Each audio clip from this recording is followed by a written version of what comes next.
हमने सावरकर की तरह अंग्रेजों से अपनी जान की भीख नहीं मांगी, तो आज हमारे वतन में हमको धमकियां दी जाती हैं कि तुम्हारा कत्लेआम किया जाएगा, तुमको रोहिंग्या मुसलमानों की तरह तुम्हारा हाल कर दिया जाएगा। अरे कौन सी जमहूरियत की तुम बात कर रहे हो? कौन से संविधान की मोहब्बत में तुम काम कर रहे हो कि एक को भी गिरफ्तार नहीं करते, एक को भी गिरफ्तार नहीं करते? बताओ नरेंद्र मोदी, बताओ अमित शाह, बताओ बीजेपी की सरकार, आज तुम्हारी नाक के नीचे खड़े होकर भारत की सबसे बड़ी अक़लियत मुसलमानों से इस तरह की धमकियां दी जा रही हैं। आरएसएस वालों, तुम क्या एक मिसाल पेश कर सकते हो कि मुल्क की जंग आजादी में तुम्हारे कौन से लोगों ने अंग्रेजों के खिलाफ आजादी में हिस्सा लिया? क्या तुम्हारे किसी एक लीडर का तुम नाम बता दो? अरे तुम तो अंग्रेजों से मिले हुए थे। तुम्हारे उस वक्त के सरसंघचालक ने कहा था, तुम्हारे उस वक्त के सरसंघचालक ने कहा था कि आजादी की लड़ाई में हिस्सा मत लो। नाम लो मैं उनका। मेरे अजीज दोस्तों और बुजुर्गों, आज आरएसएस भारत के मुसलमानों को देशभक्ति सिखा रही है। जब जरूरत थी अंग्रेजों के खिलाफ लड़ने की तो आप तो खामोश बैठे हुए थे।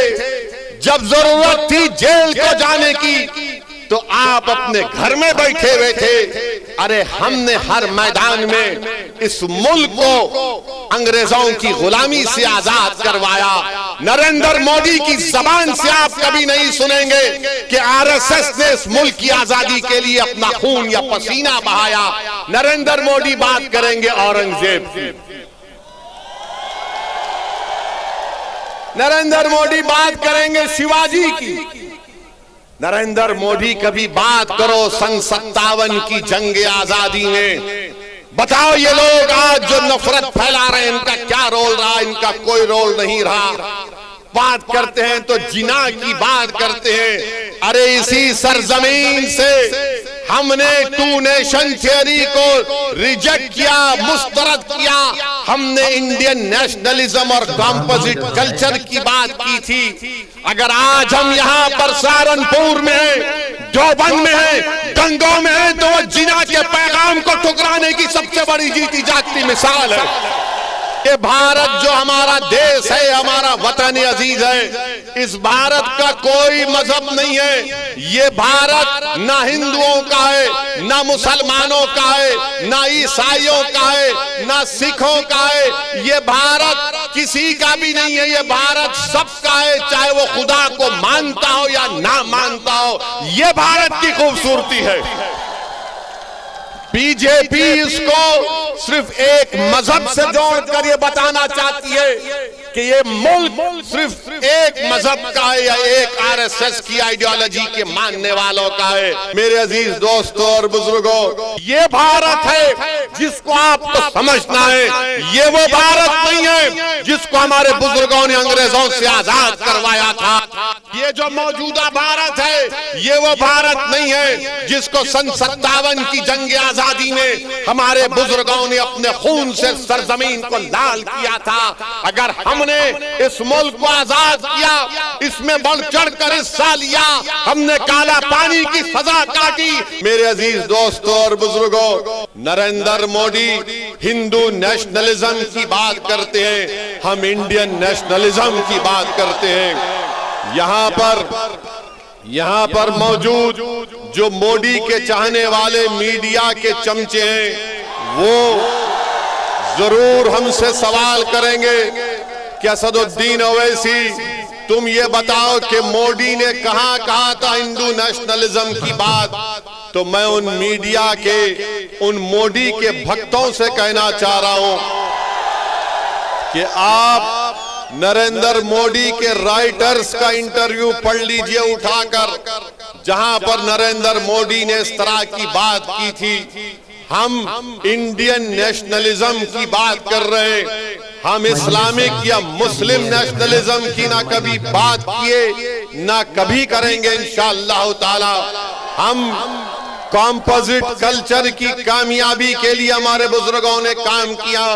ये और बात है कि कांग्रेस पार्टी हो, समाजवादी हो, बहुजन समाज पार्टी हो या पुरानी लोकदल हो, इन्होंने इंडियन नेशनलिज्म को खत्म करने की बात की। मगर आज असदुद्दीन ओवैसी मजलिस-ए-इत्तेहादुल मुस्लिमीन के इस प्लेटफॉर्म से खड़े होकर आप तमाम गयूर लोगों के सामने इस बात को दोहरा रहा है और आपके सामने अहद ले रहा है कि हम इंडियन नेशनलिज्म की बरकरारी के लिए काम करते आए हैं और इंशाअल्लाह ताला उसके ऊपर काम करते रहेंगे।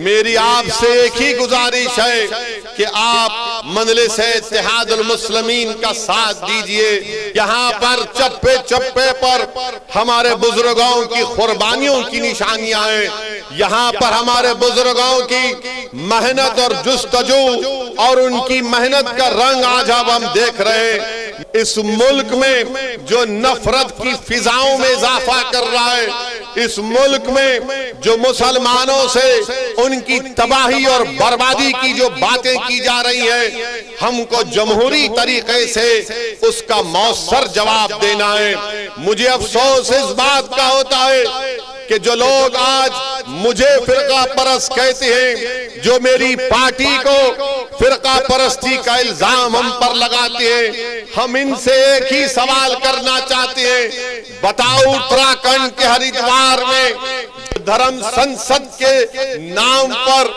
जो मुसलमानों के खिलाफ बातें की गई, इस पर आप अपनी खामोशी कब तोड़ेंगे?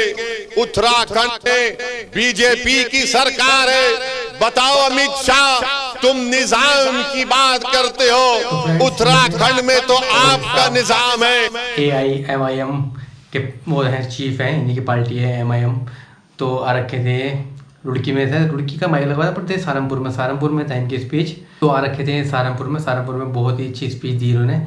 तो अभी यूपी में जो हुए थे ना इलेक्शन, काफ़ी अच्छी सफलता मिली इनको। जो नगर निगम के चुनाव हुए थे ना, खासकर मेरठ में तो मेयर का चुनाव था, उसमें नंबर दूसरी पार्टी रही। मतलब सपा से भी ज़्यादा इनको वोट मिले। मतलब लोग अखिलेश को छोड़ के इनकी पार्टी में आ रहे हैं, तब तक दूसरे को वोट देते रहेंगे। तो अब इनके साथ आ रहे लोग जुड़ रहे हैं। तो वन ऑफ द बेस्ट नेता हैं इंडिया के, और संसद रत्न अवार्ड भी इनको मिल चुका है। देश में सुना जाता है इनको, काफ़ी डिबेट में आते हैं तो काफ़ी माना जाता है इनको, बहुत ही लॉजिकल बात करते हैं। आई होप कि ये वीडियो आपको अच्छी लगी होगी।